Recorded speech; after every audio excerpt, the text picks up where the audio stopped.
नमस्कार दोस्तों, मैं आशा करता हूँ कि आपका सीटेट का एग्ज़ाम अच्छा रहा होगा और बाय चांस अगर अच्छा नहीं भी रहा होगा, तो भी हम अगली बार कोशिश करेंगे कि आपका एग्ज़ाम निकले। सभी लोग मिलकर के मेहनत करेंगे। आज की वीडियो बनाने का उद्देश्य ये है कि आप अपना जो पीडीएफ है एग्ज़ाम का, वो हमें भेज सकते हैं। हम उसका सॉल्यूशन आपको जल्द से जल्द उपलब्ध कराने की कोशिश करेंगे। अ, आज के एग्ज़ाम से हमें बहुत कुछ सीखने को मिला होगा। उस उन्हीं चीज़ों को हम इस वीडियो में डिस्कस करेंगे। आपने एक चीज़ ये नोटिस किए होंगे कि एग्ज़ाम बहुत टफ़ नहीं रहा था, है ना? बहुत टफ़ नहीं होगा, लेकिन फिर भी एग्ज़ाम नहीं निकला, इसके पीछे का क्या कारण है? आखिर क्या हमने वो मिस्टेक्स किए, जिनके कारण हमारा एग्ज़ाम उतना अच्छा नहीं गया? टाइम मैनेजमेंट का प्रॉब्लम, क्वेश्चंस आसानी से समझ में नहीं आते हैं, ऐसा क्यों? ये सारी चीज़ों को हम इस वीडियो में डिस्कस करेंगे, तो इस वीडियो में बने रहिए आगे तक। तो सबसे पहले तो सीटेट का जो पैटर्न है उसको समझने की कोशिश करते हैं। सीटेट एक बहुत टफ एग्ज़ाम नहीं है, उसको समझना बहुत सरल है और नेगेटिव मार्किंग नहीं है, तो ये सोने पे सुहागा वाली बात हो जाती है। अगर आप थोड़ी सी मेहनत और थोड़े से मोटिवेशन के साथ में इस एग्ज़ाम के लिए पढ़ें, तो आप आसानी से इसको निकाल सकते हैं। चलिए इसके पैटर्न के बारे में डिस्कस करते हैं और ये डिस्कस करते हैं कि कैसे हम इस एग्ज़ाम को आसानी से निकाल सकते हैं। तो सबसे पहले सीटेट जो है वो साल में 2 बार होता है। सीटेट 2 बार होता है, एक होता है जुलाई में और एक होता है जनवरी में। तो जुलाई वाला जो अभी हुआ, ये तो अब चला गया। अब आपके पास मौका है कि आप जनवरी में फिर से मेहनत करके अच्छे से मोटिवेशन के साथ में इस एग्ज़ाम को निकालें। इसके लिए आपको सीटेट का पैटर्न समझना होगा कि सीटेट का पैटर्न कैसा है। अगर आप पेपर 2 की तैयारी कर रहे हैं, जिसमें अ, माध्यमिक शिक्षक बनते हैं, तो आप जो है आपके पास में एक सब्जेक्ट होगा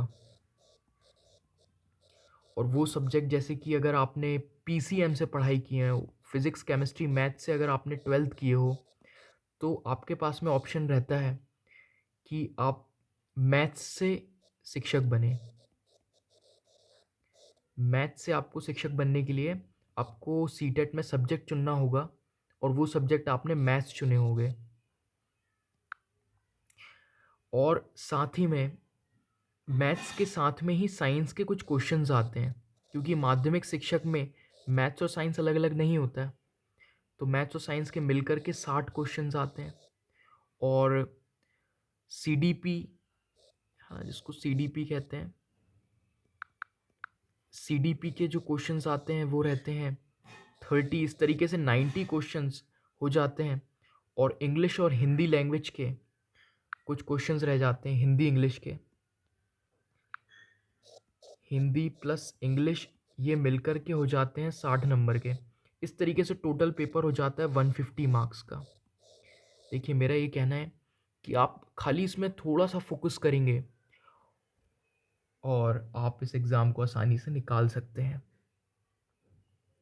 तो ये 150 में से हमको चाहिए थे 90 मार्क्स, सिर्फ़ और सिर्फ़ 90 मार्क्स। नेगेटिव नेगेटिव मार्क्स भी नहीं थे इसमें।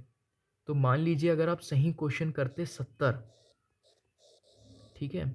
और बाकी के बचे हुए पूरे लगा देते, तो भी आप इस एग्ज़ाम को आसानी से निकाल सकते थे। मतलब मिस्टेक हमारी अप्रोच में और हमारी स्पीड में रही, जिसके कारण हम इस एग्ज़ाम को नहीं निकाल पाए। तो अब हम कोशिश करेंगे कि अगली बार इस एग्ज़ाम को ज़रूर निकालें। तो पैटर्न आई होप आपको समझ में आ गया होगा। तो इसमें एक खेल है स्पीड का। आप में से बहुत लोगों ने इसका मॉडल पेपर सॉल्व किए होंगे घर पे, लेकिन काफ़ी लोगों ने नहीं किए होंगे। उन लोगों के लिए एग्ज़ाम में टाइम को मैनेज करना थोड़ा टफ रहा होगा। सीटेट में जितना भी खेल है वो पूरा टाइम मैनेजमेंट का है, क्योंकि जो सीडीपी रहती है उसके क्वेश्चंस लेंदी रहते हैं, समझने में टाइम लगता है। तो कैसे आप कम समय में उनको सॉल्व कर सकते हैं, ये आपको सीखना होगा। दूसरी चीज़, मैथ्स में भी फ़ॉर्मूलेज़ भूल जाते हैं या फिर तो कुछ चीज़ें दिमाग में नहीं आती हैं कि इनको कैसे सॉल्व करेंगे, वो चीज़ें हम डिस्कस करेंगे। अगर आप मेरे साथ रह कर के सीटेट की तैयारी करना चाहते हैं, तो आप हमारे चैनल को ज़रूर सब्सक्राइब कीजिए। Thank you so much for watching this video. अगले बार का सीटेट हम ज़रूर निकालेंगे।